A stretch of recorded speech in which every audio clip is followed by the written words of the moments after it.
오늘 이 시간에는 하이델베르크 요리문답 그 10번째 시간으로 악이 주와 함께 머물지 못하며 라는 제목을 가지고 본문 말씀인 시편 5편 4절로 6절 말씀을 통해서 하나님께서 저와 여러분에게 주시는 말씀 함께 나누도록 하겠습니다. 계속해서 하이델베르크 요리문답 우리가 하나하나 살펴보고 있고, 우리가 살펴보고 있는 제1부는 바로 인간의 비참함에 관한 것이었습니다. 지난 시간에는 그 9번째 질문 제9문, 우리가 행할 수 없는 율법을 우리가 지키도록 요구하신 것은 하나님의 부당한 처사가 아닙니까? 라는 질문이었고, 그 해답은 아닙니다. 하나님께서는 그 법을 지킬 수 있는 능력을 주시어 사람을 창조하셨습니다. 그러나 사람이 악마의 유혹을 받아서 스스로의 뜻으로 불순종함으로 자신은 물론 후손들까지 그렇게 할 수 있는 능력을 잃게 된 것입니다 라고 살펴본 것입니다. 지난 시간에 살펴본 것은 율법을 이렇게 하나님께서 주신 것은 하나님의 창조주로서의 자신감이고 구원자로서의 자신감이었다라는 부분에 대해서 살펴본 것입니다. 분명히 예수님을 통해서, 십자가를 통해서 구원하실 것을 아셨기 때문에 원래 그랬어야 했을 그러한 하나님의 백성들의 그 법을 이제 선포하시고 그것으로 이제 예수 그리스도께서 그 모든 의의 요구를 이루게 하신 것이라는 것입니다. 결국은 하나님께서 선포하신 것은 에덴 동산의 회복의 이 창조의 회복의 역사를 선포하신 것이라고 살펴보았습니다. 오늘은 그 다음 질문 10번째 질문 제10문으로 갑니다. 하나님께서는 그러한 불순종과 반역이 처벌 없이 지나가도록 허락하십니까?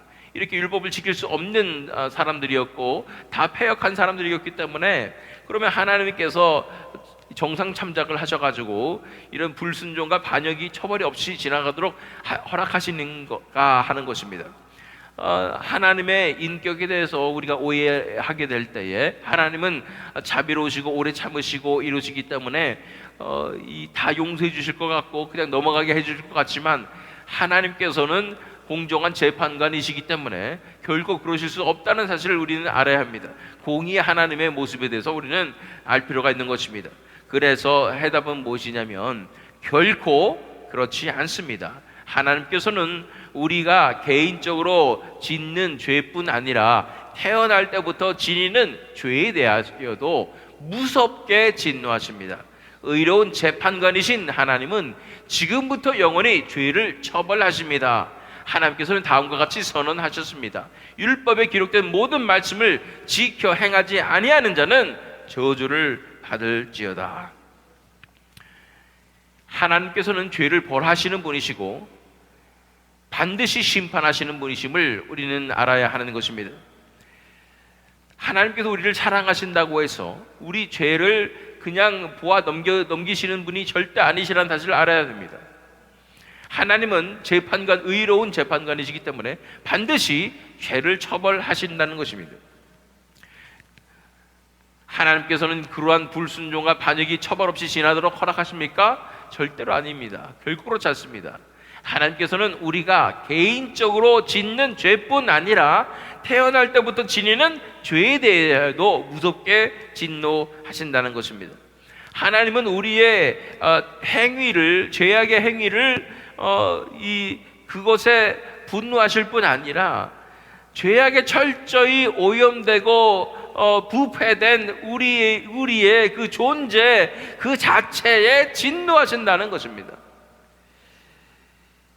신학적으로는 원죄라고 얘기하지만 어떻게 보면 부모죄지 또는 우리 조상죄지, 우리 죄는 아니다 이렇게 생각할 수 있지만, 우리 안에 이 죄성이 우리를 컨트롤해서 그거에 따라 살아가고 죄의 노예에 대해서가 되어서 살아가는 이 모든 이 죄성 자체가, 우리 존재 자체가 하나님 앞에서 진노로 그 진노 아래 놓여 있는 것이라는 것입니다. 하나님께서 분노하고 진노하시는 그 대상이 바로 우리라는 사실을 알아야 된다는 것입니다. 그렇기 때문에 참된 회개는 우리의 행위에 관한 것이 아니라 반드시 우리 존재 자체에 대한 회개로 나아가야 한다는 것입니다. 그래서 그것을 잘 알고 있는 다윗이 시편 51편 5절에서 내가 죄악 중에서 출생하였으며 어머니가 죄 중에서 나를 잉태하였나이다.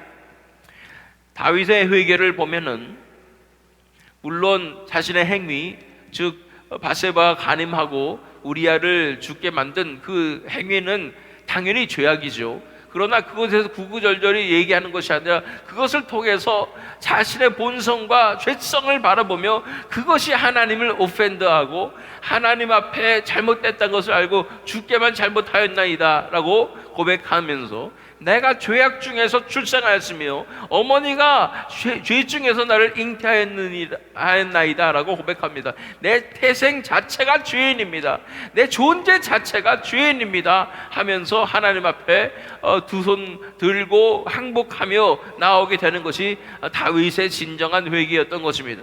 이런 회개가 나오지 않았던 인물이 바로 사울 왕이었죠. 그래서 자신의 나는 좋은 사람이라는, 나는 겸손한 사람이고 괜찮은 사람이고 좋은 사람이라는 그 마음을 가지고 있기 때문에 이번만 한번 봐주세요. 잘못하고 놓고서는 순종하지 않았고서는 백성들이 그래서 그렇거든요. 내가 잘못한 것도 아니고 백성들이 그래서 그런데 내가 그래서 잘못했어요. 이러면서 자신의 존재에 대해서 인정을 하지 못하고 나는 괜찮은 사람이라는 생각을 붙잡고 있다 보니까 진정한 회개로 나가지 못하는 모습을 보게 되는 것입니다. 그러나 다윗은 내 존재 자체를 바라보며 나의 드러난 행동을 통해서 내 존재 자체가 얼마나 타락하고 죄악된 것인 것을 바라보면서 진정한 회개로 나아갈 수 있었던 것입니다.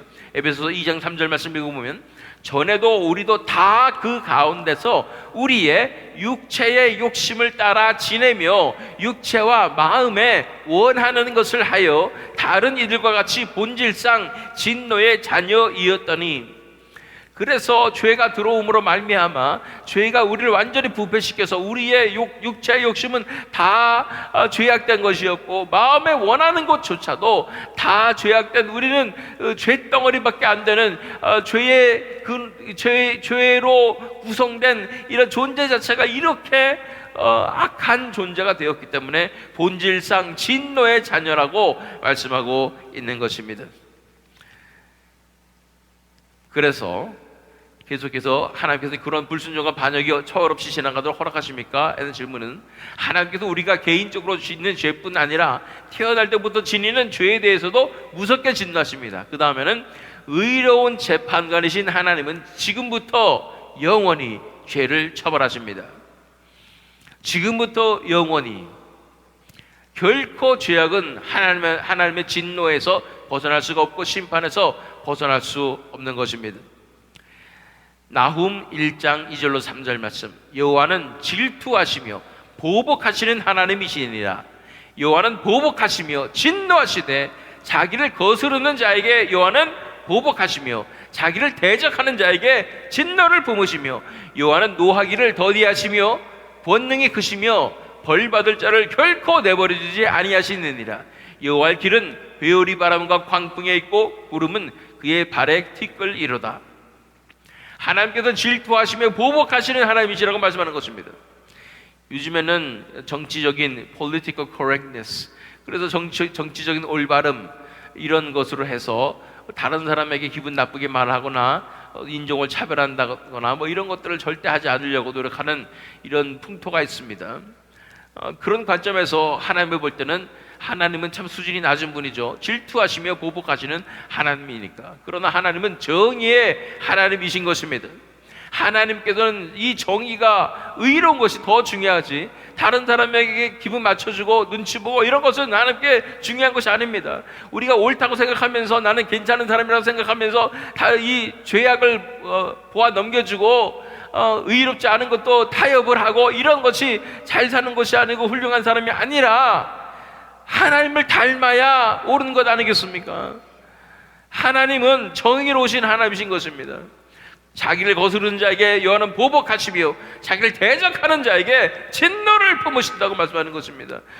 그렇지만 동시에 하나님의 원래 성품은 노하기를 더디하신다는 것입니다. 그럼에도 불구하고 우리가 지금까지 살아있는 것은 하나님께서 노하기를 더디하시기 때문에 그렇다는 것입니다. 그렇다고 해서 벌받을 자를 결코 내버려 두지 아니하시니라. 벌은 반드시 받아야 한다고 말씀하고 있는 것입니다. 에베소서 5장 6절로 7절 말씀을 읽어보면 누구든지 헛된 말로 너희를 속이지 못하게 하라. 이로 말미암아 하나님의 진노가 불순종의 아들들에게 임하나니 그러므로 그들과 함께하는 자가 되지 말라.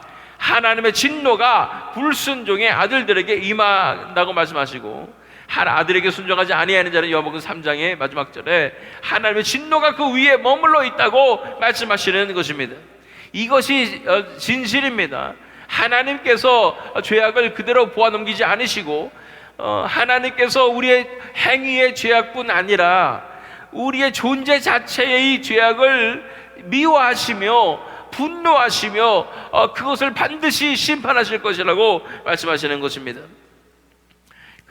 그래서 계속 읽어보면 하나님께서는 우리가 개인적으로 짓는 죄뿐 아니라 태어나면서부터 지니는 죄에 대해서도 무섭게 진노하십니다. 의로운 재판관이신 하나님은 지금부터 영원히 죄를 처벌하십니다. 하나님께서는 다음과 같이 선언하셨습니다. 율법에 기록된 모든 말씀을 지켜 행하지 아니하는 자는 저주를 받을지어다.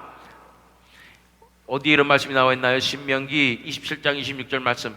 이 율법의 말씀을 실행하지 아니하는 자는 저주를 받을 것이라 할 것이요 모든 백성은 아멘 할지니라. 이 하나님의 뜻대로 율법의 기준과 율법의 말씀의 명령대로 실행하지 못하면 저주를 받을 것이다. 그것이 죄라는 것입니다. 의롭지 못한 것이 죄인 것입니다. 내가 남에게 피해 안 주고 그냥 나만 착하게 살면 되는 게 아니라 율법의 말씀을 실행하지 못한 것이 죄인 것입니다.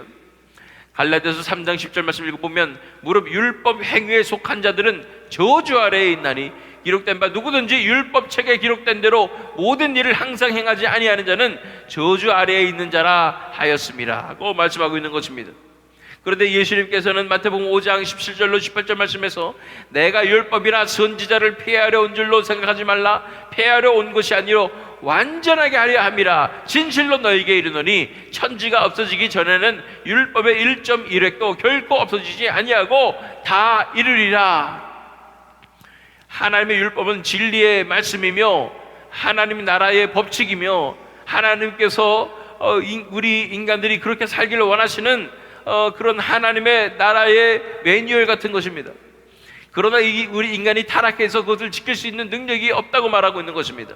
그렇게 하나님께서는 그러나 대책이 있으시고 계획이 있으시고 구원의 계획이 있으셔서 예수 그리스도를 이 땅에 보내주시고 그러므로 말미암아 예수로 인하여 그 의가 다 완성이 되게 하시고 인간을 대신해서 예수님께서 그 형벌을 다 받으실 뿐 아니라 십자가에서 그 고통을 당하시면서 인간이 받았어야 할 이 형벌을 다 받으신 것뿐 아니라 인간이 이뤄냈어야 할 의를 이 예수님의 전생을 통해서 다 이루셨을 뿐 아니라 마지막에 십자가에 순종하심으로써 그 의를 온전히 완성하신 것입니다.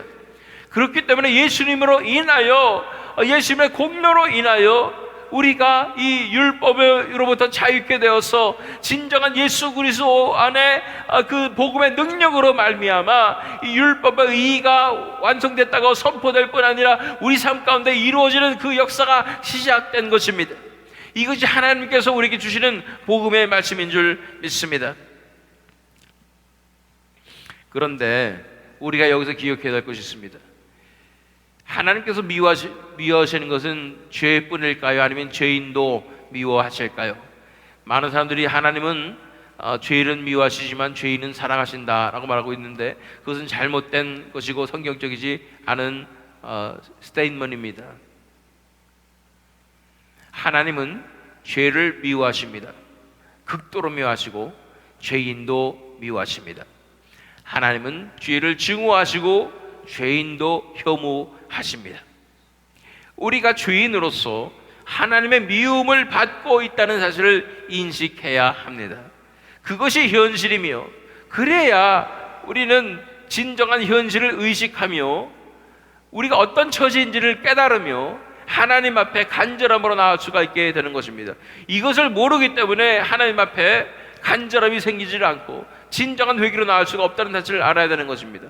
오늘 본문 말씀을 살펴보길 원합니다. 주는 죄악을 기뻐하는 신이 아니시니 악이 주와 함께 머물지 못하며 오만한 자들이 주의 목전에 서지 못하리이다. 주는 모든 행악자를 미워하시며 거짓말하는 자들을 멸망시키시리이다. 여호와께서는 피 흘리기를 즐기는 자와 속이는 자를 싫어하시나이다. 모든 행악자를 다 미워하십니다. 죄악을 미워하실 뿐 아니라 죄인들을 미워하십니다. 하나님은 증오하시고 혐오하시는 것입니다.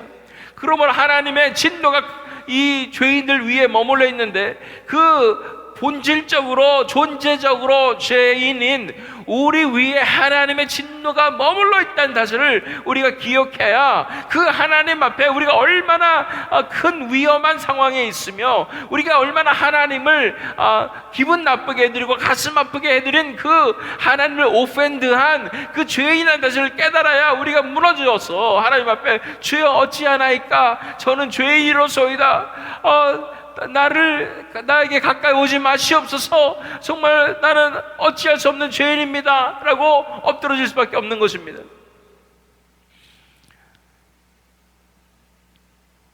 어떻게 해야 됩니까? 우리는 이 죄인을 미워하시는 하나님의 진노하심 아래에 있는 자들, 우리는 어떻게 해야 살 수가 있겠습니까?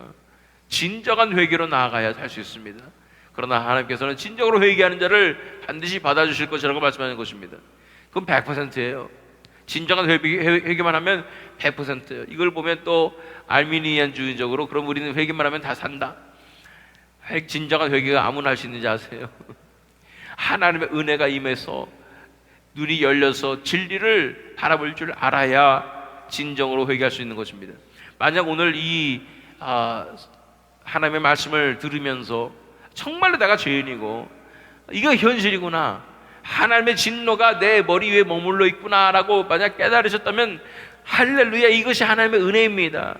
정말 이것이 절절히 실체적으로 내 마음까지 다가와서 정말로 나는 큰 위험한 상태에 놓여 있구나 하셨다면 이것은 하나님의 은혜가 이미 부어진 것이고 하나님의 선택하심의 역사가 있는 것이고, 그렇기 때문에 진정한 회개로 나아갈 수가 있는 것입니다. 그러한 진정한 회개로 나아가기를 원합니다. 로마서 7장 18절 19절 말씀, 어떤 회개로 나아가야 됩니까? 내 속 내 육신에 선한 것이 거하지 아니하는 줄을 아노니 원함은 내게 있으나 선을 행하는 것은 없노라. 내가 원하는 바 선은 행하지 아니하고 도리어 원하지 아니하는 바 악을 행하는도다. 내 안에 선한 것이 아무것도 없다는 것은 괜찮은 사람이 절대 아니라는 것. 사루왕처럼 나는 괜찮은 사람이고 평판이 좋은 사람이고 나는 착한 사람이고 겸손한 사람이고 이런 거 하나도 없다는 것을 인정해야 진정한 회개로 나갈 수가 있습니다. 나는 그 존재 자체가 어머니 뱃속으로부터 죄 속에서 출생하였으며 나는 도저히 가능성이 없는, 희망이 없는 그런 구제불능의 죄인입니다 하는 것을 인정해야 한다는 것입니다. 사도 바울은 또 디모데전서 1장 15절에 미쁘다 모든 사람이 받을 만한 이 말이요 그리스도 예수께서 죄인을 구원하시려고 세상에 임하셨다 하였도다. 죄인 중에 내가 괴순이라. 이 세상에서 제일 된 죄인이라고 인정하며 받아들여야 진정한 회개로 나아갈 수가 있는 것입니다. 이런 말씀 드리면 어떤 분들은 많은 기분이 나쁘십니다. 죄인인 건 인정하겠는데 어떻게 세상에서 가장 죄인이라고 말씀하십니까? 그 정도는 아닙니다. 그러나 사도 바울이 이렇게 말하는 것입니다. 죄인 중에 내가 괴순이라.